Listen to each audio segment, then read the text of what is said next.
What's going on, guys? This is Swamy from A Coach Called Life, and today I want to talk about 5 key steps that you can take to recover from depersonalization and derealization.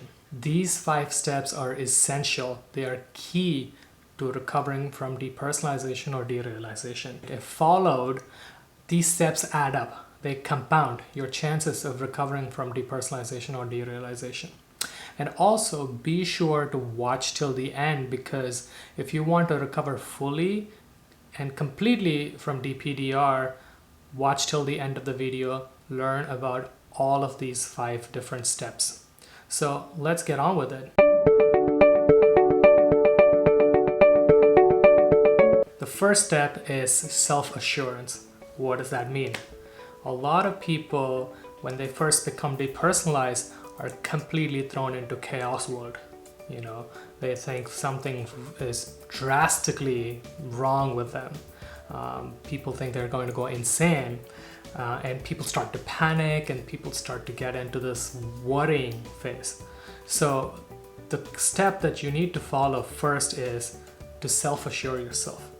To assure yourself that nothing is going wrong. Yes, you are feeling all of these new feelings. Yes, you feel a little bit uneasy, unpleasant, and even downright scary, but underneath it all, you are still safe. And in the beginning, it can be really hard to find self-assurance, because where are you gonna get that from? Because you are feeling super scared. So you start to look for assurance outside, and that's completely fine. I did the same thing. You go to Google and start looking for recovery stories. You want to talk to other people on forums and Facebook groups and learn about how they recovered. And a lot of times people post, does anyone feel X? X being, does anyone feel out of touch with reality? Does anyone feel like the light sources are too bright? Etc, etc, right? Because you want to know if other people are going through the same thing, and you're not the only one who is having this complicated, complex, weird disorder.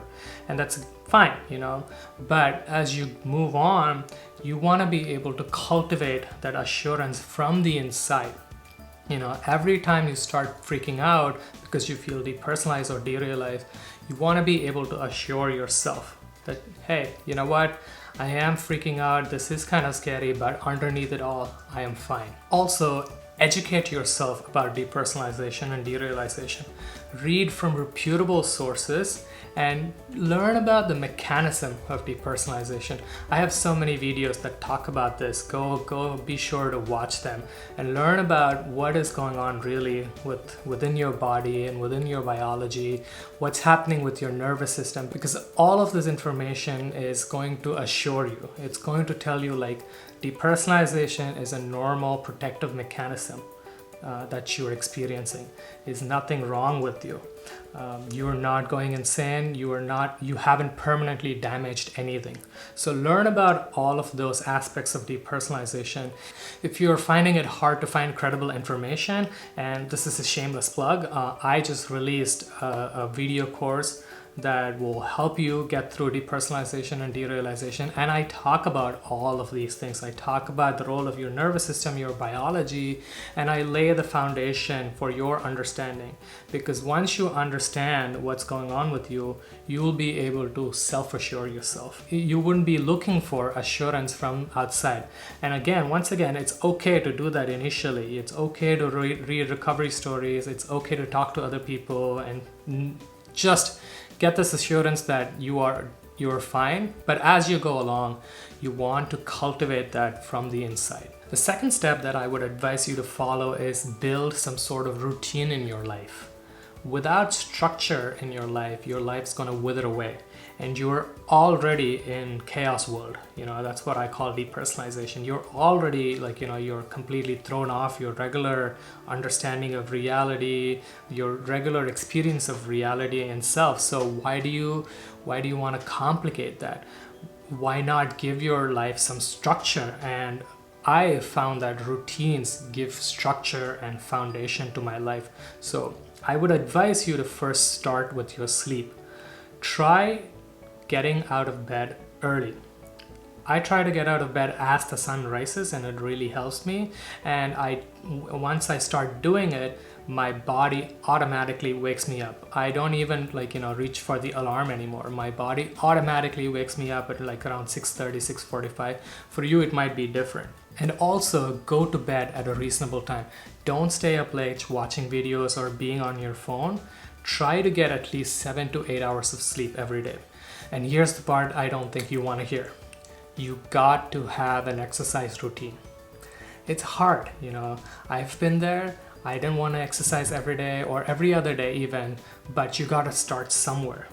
Pick an exercise or an exercise routine that speaks to you, that's pretty simple, that will just at least get you out of your bed or out of your home. For me, it's weightlifting and yoga. I love it, especially hot yoga. For you, it could be rock climbing or even running around the block. I don't know, just pick something and stick to it. Do it every day or every other day, but at least try to do it 3 to 4 days a week.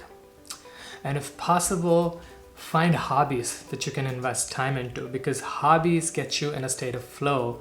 And when you're in a state of flow, you don't experience depersonalization or anxiety.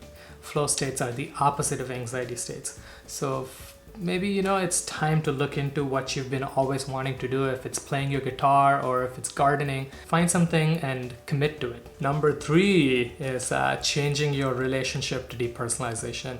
I think I've talked about this before in previous videos, but you got to stop seeing depersonalization or derealization as your enemy. I go to these DP forums and Facebook groups, and I always see so many people hating their depersonalization. They always say, I hate this, I don't like this at all, this is shit, this is hell, I want to get rid of DP. I completely understand. I felt the same way, but it doesn't help. You gotta change your relationship of how you see your depersonalization or how you see your derealization. If you're going to see it as a bully, if you're going to see it as a scary bully, it's going to become a scary bully because you're giving that power to depersonalization. I would much rather see depersonalization as an annoying friend, that's always with me, but it's still a friend, because at the end of the day, depersonalization is trying to protect you. If you read about depersonalization, you would know that it is a protective mechanism that comes on. It's trying to protect you from overwhelm, but it's not perfect in a way that it's actually triggering itself.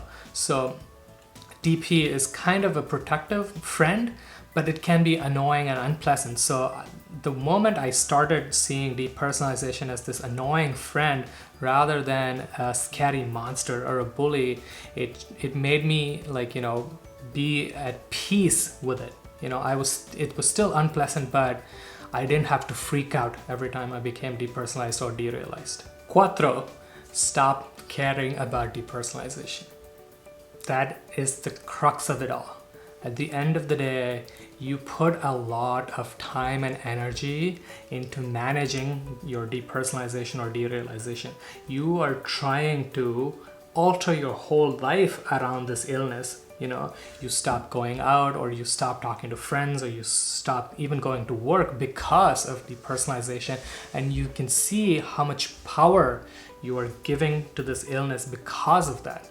So I would say stop caring about depersonalization and start living your life like you don't have depersonalization. And it's easier said than done.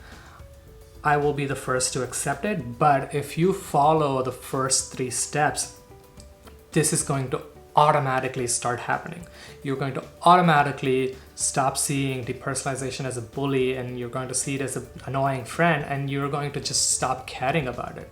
You are going to continue engaging with your life, and that's going to create a positive feedback loop. Right now, you might be in a negative feedback loop where your fear and your worries are feeding on each other and they're getting big. But once you say, enough, I've had it with depersonalization, I've had it with derealization, I want to live my life, and then go do that, it's going to affect you in positive ways, and you're going to get better slowly, and that's going to make you more confident, which is going to make you feel even more better. So try giving less of a damn about depersonalization or derealization and watch your life transform. Yay, you almost made it. We just have one more to go, and that one is find your calling. Find something to invest your time and energy into. You need to find something to devote all of your energy and attention into. If you are going to be sitting around in your room and browsing Facebook all day, or even you're watching YouTube videos about depersonalization or derealization all day, then that's not going to help. You need to give your body and your mind a chance for recovery, and that means going out and doing something big. I'm not saying go out and change the world or clean up the oceans, get rid of pollution or fix global warming. You don't have to take up something like that, that big. I'm talking about devoting your attention and your energy into something else that other than depersonalization, because right now DPDR is grabbing all of your attention, all of the energy. So you need to channel that into something else. Whatever speaks to you, For me, it was developing my website and my blog and my YouTube, channel, and just putting a lot of attention and energy into that. For a while, I was also making a lot of music, and when I make music, hours would go by and I would forget about depersonalization because all of my energy was devoted into that. So find whatever that speaks to you that you can devote a lot of energy and attention to you. Maybe for you, it's something like writing a novel or going to a nearby volunteer shelter every day and devoting your time. Maybe you want to start an e-commerce store and, and make it big. Whatever it is, find a project, commit to it, and spend energy and time into that project. You gotta prove to yourself that you're bigger than your disorder. You gotta prove to yourself that you're bigger than depersonalization, you're bigger than derealization. These disorders don't define you. Your life is waiting. There's so much more, so many things to achieve, so much more to see. So get on with it, and this is the final step, right? As you're getting better, as you self-assure, as you build a routine, as you're changing your relationship to depersonalization, and as you stop caring, this is the final step where you're building something bigger than yourself, and you no longer care about depersonalization. You don't let depersonalization or derealization define you or stop you. Get to this place and see what happens with your depersonalization. I'm sure it will just dwindle away. You might still feel, depersonalized or derealized, but it will not have the same effect as it did before. Awesome, guys. Thanks for watching, and I hope all of these steps are followable, and let me know, keep me posted in the comment section. Tell me about your progress. Tell me about where you are right now and where you want to be, and maybe tell me about your calling even. Let's talk about all of this. And if you have enjoyed this video, give it a thumbs up and consider subscribing to my channel, because that really helps. It keeps me motivated to produce more content. And until we see again, goodbye and good luck with your recovery.